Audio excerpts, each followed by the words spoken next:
नमस्कार, मी सिद्धेश भंडारे. कुलाबा न्यूजमध्ये आपलं स्वागत आहे. सध्या मुंबईत हजारो रहिवाशांचा, खरं तर हजारो कुटुंबांचा निवारा आज धोक्यात आहे. पब्लिक प्रिमायसिस इव्हिक्शन ॲक्ट याच्या अंतर्गत सध्या मुंबईत मोठा संघर्ष सुरू आहे. आणि या संघर्षाचं नेमकं स्वरूप काय, या संघर्षाचा नेमका इतिहास काय, हे सगळं आपण जाणून घेणार आहोत. माझ्यासोबत जगदीश शेट्टी आहेत. आपण त्यांच्याशी जाणून घेऊया की नेमका हा संघर्ष आहे तरी काय. सर, हा जो संघर्ष संदर्भात संदर्भात नेमकं काय आहे, त्याला एक पार्श्वभूमी इतिहास. ते ॲक्च्युली काय आहे ते मुंबई पोर्ट्रस ती पब्लिक प्रिमिसेस ॲक्ट आहे. हे आपला गव्हर्नमेंट स्टाफ कोणी घर खाली नाही केलं, त्याच्या जागा खाली नाही केला, त्याला लागू होणार होता. हे 1971ला इंदिरा गांधींनी आणलं होतं पब्लिक प्रिमिसेस ॲक्ट. त्याच्यानंतर काय झालं की BPT लॉसमध्ये चालत होता. त्यावेळी त्यांनी किर्लोस्कर कमिटी अपॉइंट केली.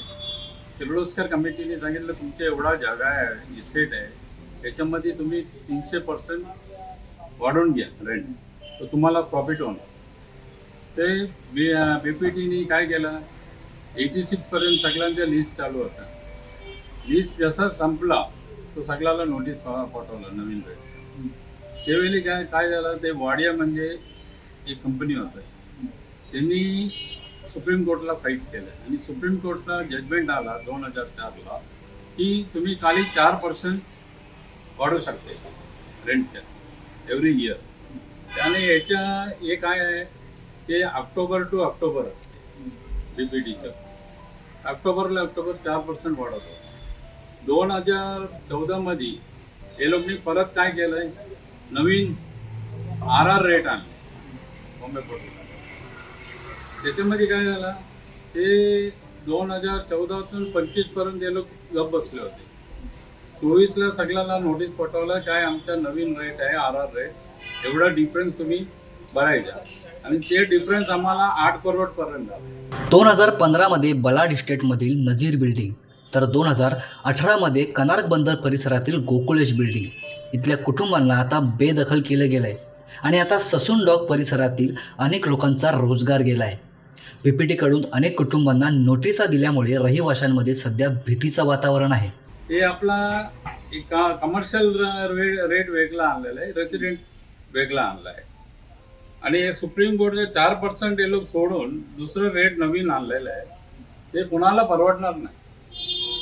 हे माणसाला इकडेतून खाली करून निघायचं म्हणून हे लोकचा अंदाज आहे. आणि दुसरं काय, फुटपाथमध्ये असलेल्या माणूसला, सगळ्याला झोपडपट्टीमध्ये राहत होतं गरीब माणूसला, ते लोकांना घर अल्टरनेट दिलं. आणि आम्ही एवढं वर्ष जागामध्ये धंदा करून टॅक्स भरून आम्हाला सांगते तुम्ही निघा म्हणून. मुंबईच्या पूर्व किनाऱ्यावरील हजारो रहिवाशांच्या डोक्यावर आज बेदखल होण्याची टांगती तलवार आहे. ज्या जमिनीवर त्यांनी वर्षानुवर्ष घाम गाळला, आपले व्यवसाय उभे केले, ती जागा आता क्षणात सार्वजनिक ठरवून हकलवून देण्याचा डाव तर नाही ना, असा प्रश्न सध्या या ठिकाणी उपस्थित केला जातोय. सांगते आम्ही डेव्हलपमेंट करणार आहे, तुम्ही डेव्हलपमेंट करा, आम्हाला काय व्यवस्थित करा, कॉम्पन्सेशन द्या, नाही तर जगा द्या. आम्ही डेव्हलपमेंटला अगेन्स्ट नाही आहे.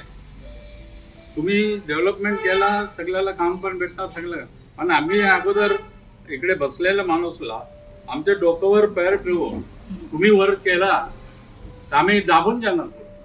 आपल्या घरावरचं आणि आपल्या उपजीविकेवरचं संकट दूर करण्यासाठी या हजारो कुटुंबांच्या भवितव्यासाठी काय ठोस पावलं उचलली जाणार, हे पाहणं आता अत्यंत महत्त्वाचं ठरणार आहे.